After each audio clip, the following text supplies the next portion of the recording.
উচ্চ মাধ্যমিক 2024 রাষ্ট্রবিজ্ঞান বিষয়ে একটি চূড়ান্ত গুরুত্বপূর্ণ নমুনা প্রশ্নপত্র ও তার উত্তর নিয়ে আজকের এই ভিডিওতে হাজির হয়েছি। এই প্রশ্নপত্রে থাকা প্রতিটি প্রশ্ন ইম্পর্টেন্ট, বিশেষ করে যে 8 মার্কের বড় প্রশ্নগুলো রয়েছে সেগুলি তো অত্যন্ত গুরুত্বপূর্ণ 2024 সালের উচ্চ মাধ্যমিক ফাইনাল ও টেস্ট পরীক্ষার জন্য। এই প্রশ্নপত্রে থাকা প্রতিটি বড় প্রশ্ন খুব ভালো করে তোমাদেরকে পড়তে হবে, কোনো প্রশ্ন বাদ দেওয়া যাবে না। প্রতিটি প্রশ্ন পরীক্ষাতে আসার মতো প্রশ্ন, সো কোনো প্রশ্ন বাদ না দিয়ে প্রতিটি প্রশ্ন খুব ভালো করে পড়তে হবে। আর এই সম্পূর্ণ নমুনা প্রশ্নপত্রটি দেখার পর তোমাদের ধারণা এসে যাবে যে উচ্চ মাধ্যমিক রাষ্ট্রবিজ্ঞান বিষয়ে কেমন ধরনের প্রশ্ন আসে, কোথায় কত নাম্বার থাকে এটা তো জানতে পারবে। এর পাশাপাশি বড় প্রশ্নের সাজেশনও পেয়ে যাচ্ছ। কাজেই ভিডিওটি শেষ পর্যন্ত দেখবে এবং চ্যানেলে নতুন হয়ে থাকলে অবশ্যই চ্যানেলটিকে সাবস্ক্রাইব করে রাখবে। তো চলো বন্ধুরা, শুরু করা যাক। একের দাগে বলা হচ্ছে প্রতিটি প্রশ্নের বিকল্প উত্তরগুলির মধ্যে থেকে সঠিক উত্তরটি বেছে নিয়ে লেখো। এখানে প্রতিটি প্রশ্নের মান 1 করে 24টি প্রশ্নের উত্তর করতে হবে, সো 24 নম্বর রয়েছে। তো চলো এমসিকিউ টাইপ প্রশ্নগুলো দেখে নেওয়া যাক। 1.1 দাগের প্রশ্ন, পক্সি যুদ্ধ কৌশলটি ব্যবহৃত হয়েছিল, উত্তর হবে ঠান্ডা লড়াইয়ে। নেক্সট 1.2 দাগের প্রশ্ন, গ্লাসনস্ত এবং পেরেস্তোইকা নীতি দুটির প্রবক্তা হলেন, উত্তর হবে গর্বাচেভ। এরপর 1.3 দাগের প্রশ্ন, কমিকন গঠন করেছিল, উত্তর হবে সোভিয়েত ইউনিয়ন। নেক্সট 4 দাগের প্রশ্ন, 1974 খ্রিস্টাব্দে ভারতের কোথায় পারমাণবিক বোমা বিস্ফোরণ ঘটে, উত্তর হবে পোখরানে। এরপর 5 দাগের প্রশ্ন, ভারতের বিদেশ নীতির অন্যতম স্তম্ভ হলো, উত্তর হবে পঞ্চশীল। নেক্সট 6 দাগের প্রশ্ন, কত খ্রিস্টাব্দে সিটিবিটি চুক্তি স্বাক্ষরিত হয়, উত্তর হবে 1996 খ্রিস্টাব্দে। নেক্সট 7 দাগের প্রশ্ন, পঞ্চশীল চুক্তি কোন দুটি দেশের মধ্যে স্বাক্ষরিত হয়েছিল, উত্তর হবে ভারত ও চীন। এরপর 1.8 দাগের প্রশ্ন, নিরাপত্তা পরিষদে ভেটো ক্ষমতা প্রয়োগ করতে পারে, উত্তর হবে স্থায়ী সদস্যরা। নেক্সট 1.9 দাগের প্রশ্ন, সাধারণ সভাকে বিশ্ব বিবেকের কণ্ঠস্বর বলেছেন, উত্তর হবে পামার ও পার্কিন্স। এরপর 1.10 দাগের প্রশ্ন, কোন দেশের আইনসভা বিচার সংক্রান্ত কাজও করে, উত্তর হবে গ্রেট ব্রিটেন। নেক্সট 11 দাগের প্রশ্ন, বহু পরিচালক বিশিষ্ট শাসন ব্যবস্থার উদাহরণ হলো, উত্তর হবে সুইজারল্যান্ড। এরপর 12 দাগের প্রশ্ন, সরকারের স্থায়ী কর্মচারীদের বলা হয়, উত্তর হবে আমলা। নেক্সট 13 দাগের প্রশ্ন, ভারতের নাম সর্বস্ব শাসক হলেন, উত্তর হবে রাষ্ট্রপতি।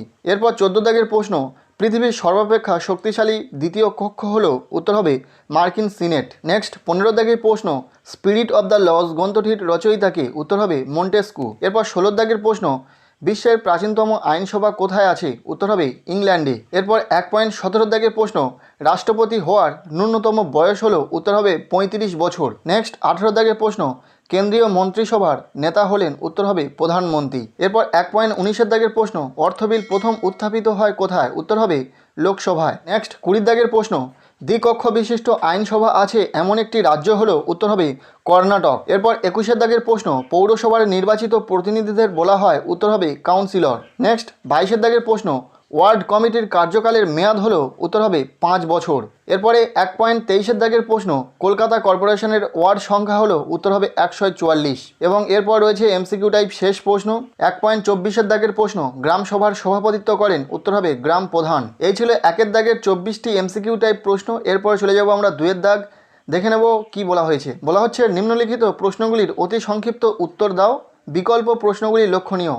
প্রতিটি প্রশ্নের মান 1 করে টোটাল 16টি প্রশ্নের উত্তর করতে হবে, সো এখানে রয়েছে 16 নম্বর। 2.1 দাগের প্রশ্ন, জোট নিরপেক্ষ মতাদর্শ কোন ভারতীয় রাষ্ট্রনেতার মস্তিষ্ক প্রসূত। এরপরে 2.1 অথবা প্রশ্ন, সাপটা এর পুরো কথাটি কি। নেক্সট 2.2 দাগের প্রশ্ন, দাঁতাত এবং ঠান্ডা যুদ্ধের মধ্যে পার্থক্য কি। এরপর 3 দাগের প্রশ্ন, NAM এর পুরো কথাটি কি। এরপর রয়েছে 3 অথবা প্রশ্ন, কোন সম্মেলনকে ঠান্ডা লড়াইয়ের সূত্রপাত হিসাবে চিহ্নিত করা হয়। নেক্সট 2.4 দাগের প্রশ্ন, কিউবা সংকট কবে দেখা দেয়। জানিয়ে রাখি এখানে যে এসএকিউ টাইপ প্রশ্নগুলো রয়েছে প্রতিটি প্রশ্ন কিন্তু খুবই গুরুত্বপূর্ণ, কাজেই প্রতিটি প্রশ্নের উত্তরগুলো রেডি করে খুব ভালো করে পড়ে নেবে। এরপর 2.5 দাগের প্রশ্ন, সার্কের একটি উদ্দেশ্য উল্লেখ করো। 2.6 দাগের প্রশ্ন, ভারতের পরমাণু নীতির মূল কথা কি। নেক্সট 2.7 দাগের প্রশ্ন, দ্বিমেরুতা বলতে কি বোঝো।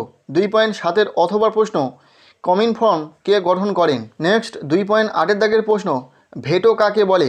এরপর 9 দাগের প্রশ্ন, সম্মিলিত জাতিপুঞ্জের সদর দপ্তর কোথায় অবস্থিত। নেক্সট 10 দাগের প্রশ্ন, আন্তর্জাতিক বিচারালয়ের প্রধান সদর দপ্তর কোথায় অবস্থিত। 2.11 দাগের প্রশ্ন, কিচেন ক্যাবিনেট কাকে বলে। 11 অথবা প্রশ্ন, পকেট ভেটো কাকে বলে। 2.12 দাগের প্রশ্ন, ভারতের প্রথম উপরাষ্ট্রপতি কে ছিলেন? 2.13 দাগের প্রশ্ন, বিচার বিভাগীয় সক্রিয়তা বলতে কি বোঝায়? নেক্সট 2.14 দাগের প্রশ্ন, লোক আদালত কি? 2.15 দাগের প্রশ্ন, রাজ্য আইনসভার অধিবেশন আহ্বান করেন কে? 2.15 অথবা প্রশ্ন, মন্ত্রিসভার যৌথ দায়িত্বশীলতা বলতে কি বোঝো? 2.16 দাগের প্রশ্ন, পঞ্চায়েত ব্যবস্থায় মহিলাদের জন্য কত আসন সংরক্ষিত আছে?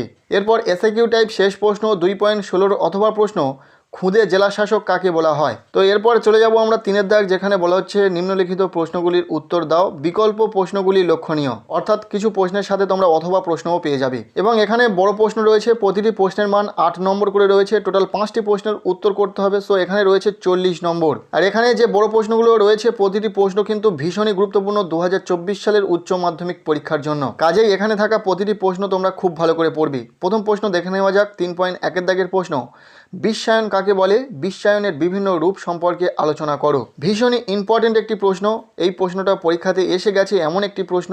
এরপর একের যে অথবা প্রশ্নটি রয়েছে, আন্তর্জাতিক সম্পর্কের সংজ্ঞা দাও, আন্তর্জাতিক সম্পর্ক ও আন্তর্জাতিক রাজনীতির মধ্যে পার্থক্য লেখো। এই দুটি প্রশ্ন যদি তোমরা খুব ভালো করে পড়ো, এক এবং একের অথবা এই দুটি প্রশ্ন যদি খুব ভালো করে পড়ো, তাহলে এখান থেকে তোমরা অবশ্যই পরীক্ষাতে একটি প্রশ্ন কমন পেতে চলেছো। দুটি প্রশ্ন কিন্তু ভীষণই গুরুত্বপূর্ণ। এরপর 2 দাগের প্রশ্ন, মার্কসের ঐতিহাসিক বস্তুবাদ তত্ত্বটি আলোচনা করো। এটাও 2024 উচ্চ মাধ্যমিক পরীক্ষার জন্য ভীষণই গুরুত্বপূর্ণ রয়েছে। 3 দাগের প্রশ্ন, ক্ষমতা স্বতন্ত্রীকরণ নীতির পক্ষে বিপক্ষে যুক্তি বিশ্লেষণ করো। ভেরি ইম্পর্টেন্ট প্রশ্ন। নেক্সট 4 দাগের প্রশ্ন, ভারতের প্রধানমন্ত্রীর ক্ষমতা ও কার্যাবলীর সংক্ষেপে বর্ণনা দাও। তোমরা জানো এবছরে প্রধানমন্ত্রীর ক্ষমতা ও কার্যাবলী কতটা ইম্পর্টেন্ট, পরীক্ষাতে এসে গেছে এমন একটি প্রশ্ন। সো খুব ভালো করে পড়বে। এরপর 4 অথবা প্রশ্ন যেটা রয়েছে, লোকসভার অধ্যক্ষের ক্ষমতা ও কার্যাবলী সম্পর্কে সংক্ষেপে আলোচনা করো। নেক্সট 5 দাগের প্রশ্ন, হাইকোর্টের গঠন ও কার্যাবলী সম্পর্কে আলোচনা করো। অত্যন্ত গুরুত্বপূর্ণ একটি প্রশ্ন। এবং 5 অথবা প্রশ্ন, ভারতের ক্রেতা সুরক্ষা আদালতের সম্বন্ধে একটি টিকা লেখো। এই যে প্রশ্নগুলো দেওয়া হলো, প্রতিটি প্রশ্ন কিন্তু ভীষণই গুরুত্বপূর্ণ, প্রতিটি প্রশ্ন খুব ভালো করে পড়তে হবে তোমাদেরকে। এখানে যে কয়টি প্রশ্ন দেওয়া রয়েছে কোনো প্রশ্ন কিন্তু বাদ দেওয়া যাবে না। আর যদি এই প্রশ্নগুলো সম্বন্ধে কোনো ডাউট থেকে থাকে, তাহলে অবশ্যই এই প্রশ্নগুলো খাতায় লিখে নিয়ে তোমাদের গৃহশিক্ষককে দেখাবে বা তোমাদের স্কুলের টিচারকে দেখাবে। আশা করছি তাঁরা বলে দেবেন যে এই প্রশ্নগুলো কতটা ইম্পর্টেন্ট। সো আজকের এই ভিডিওটি এতটুকুই। আর শুধু উচ্চ মাধ্যমিক রাষ্ট্রবিজ্ঞান বিষয় নয়, অন্যান্য সমস্ত বিষয়ের সাজেশন ও নমুনা প্রশ্নপত্র পেতে এখনই আমাদের এই চ্যানেলটিকে সাবস্ক্রাইব করে রাখো। আর এই ভিডিওটি বন্ধুদের সাথে প্রচুর শেয়ার করে দেবে।